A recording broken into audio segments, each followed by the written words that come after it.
अंजलि की शादी कर ससुराल पहुंचने के साथ ही उसकी सास के हुक्म शुरू हो जाते हैं। हो गई शादी, बस मौज खत्म।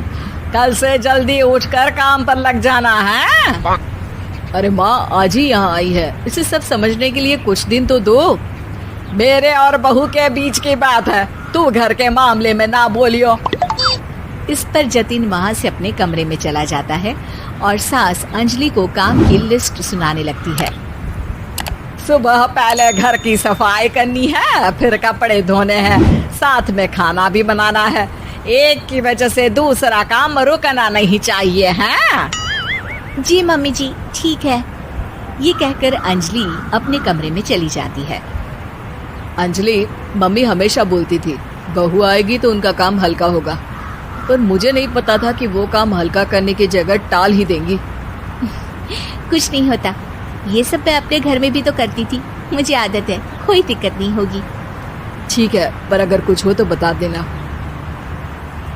दोनों सो जाते हैं और अगली सुबह से अंजलि जल्दी उठ के सास के बताए कामों में जुट जाती है, जिसमें वो जैसे ही कपड़े धोने लगती है तो सास वहाँ आ जाती है। अरे सुनो, ये कपड़े ऐसे नहीं धुलेंगे, सबको डिवाइड कर फिर एक एक करके अलग अलग धोने हैं। क्या एक एक कपड़ा अलग करके? एक बार में सुनाई नहीं देता क्या? वही बोला है मैंने, लग जाओ काम पर हैं? सास की बात मानते हुए अंजलि एक एक करके कपड़े धोना शुरू करती है, जिसे करते हुए आधा दिन बीत जाता है।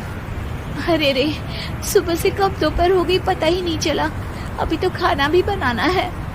अंजलि भागते हुए रसोई में जाती है, जहाँ उसकी सास पहले से ही उसे खड़ी मिलती है। खाना बना लेना, देखो पहले पकोड़े तल दो और एक एक पकोड़े अलग अलग तलना, नहीं तो कोई कच्चा कोई पक्का रह जाता है। सास की हर बात में एक एक की कहानी अंजलि के समझ में नहीं आती, लेकिन फिर भी वो बिना कुछ बोले काम करती रहती है। अगली सुबह फिर वही शुरू होता है और सास एक बार फिर खाने के समय रसोई में आती है। आज क्या बन रहा है हैं? वो जतिन ने भिंडी की सब्जी, रोटी और धनिया की चटनी बोली है, इसलिए वही बना रही हूँ। अरे वाह जी वाह, बढ़िया है। पर भिंडी एक एक करके धोना, फिर टोवेल से पोंछकर एक एक करके ही काटना, साथ ही धनिया की पत्ती भी एक एक करके ही धोना। अरे पर मम्मी जी। अरे क्या पर, सफाई का ध्यान रखना आता भी है या नहीं है? मैं ये सब सबकी हेल्थ के लिए ही तो कर रही हूँ ना, और तुम अर पर करती रहती हो हैं? सास की बातें सुन अंजलि हैरान रह जाती है। मैं तो सिर्फ सोचती थी कि जानबूझकर मेरा काम बढ़ाने के लिए ये सब करती हैं, पर ये तो काम बढ़ाने के साथ परेशान भी करना चाहती हैं। मैंने इनकी कौन सी बहस खोल दी जो इतनी दुश्मनी निकाल रही हैं? अब क्या करूं? अब अंजलि सास की बातों और हरकतों के बीच फंस जाती है। काम के लिए मना भी नहीं कर सकती, नहीं तो जाने कौन सा ड्रामा खड़ा कर दे। पर अंजलि तुझे कुछ तो करना पड़ेगा। इतनी देर में जतिन भी वहां आ जाता है। अरे कौन ड्रामा खड़ा कर रहा है और क्या करना पड़ेगा? जतिन की बात सुन अंजलि सोच में पड़ जाती है। इन्हें सच बताऊं या नहीं? पर अगर ये गुस्सा हो गए तो? वैसे भी अपनी माँ से बहुत प्यार करते हैं, फिर उनके खिलाफ कुछ सुन कैसे लेंगे? अंजलि ये सब सोच ही रही होती है कि जतिन फिर बोलता है। अरे क्या हुआ, कहाँ खो गई? अरे नहीं कुछ नहीं, वो मैं टीवी सीरियल के बारे में सोच रही थी। यहाँ और कौन ड्रामा करेगा?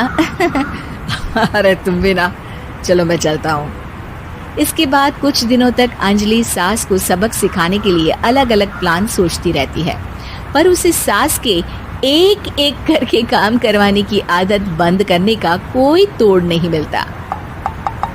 अगर ऐसे ही चलता रहा तो कहीं मैं एक दिन अपने सिर के बालों को भी एक एक करके सुलझना ना शुरू कर दूं।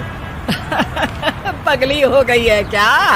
अकेले में क्या बड़बड़ किए जा रही हो? वैसे आज खाने में क्या है? आलू की सब्जी।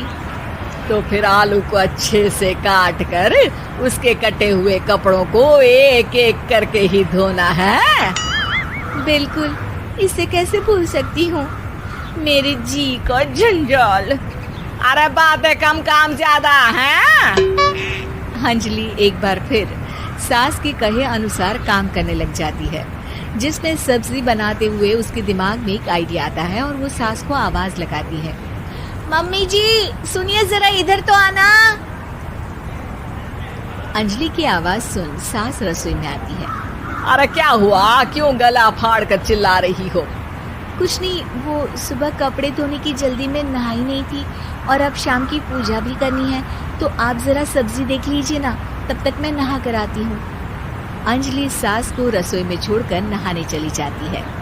इसी तरह देखते देखते 4 घंटे बीत जाते हैं, लेकिन अंजलि बाथरूम से बाहर ही नहीं निकलती, जिसे देख सास उसे आवाज लगाती है। अरे बाथरूम में ही समाधि लगा ली क्या? यहाँ सब्जी बनकर ठंडी भी हो गई और अभी तक तेरा नहाना खत्म नहीं हुआ। मम्मी जी जैसे आप कहती हैं ना, मैं वैसे ही एक एक करके अपने बाल शैम्पू कर रही हूँ, तो अभी 3 घंटे और लगेंगे। तब तक काम और जतिन को खाना सर्व करना आप संभाल लेना।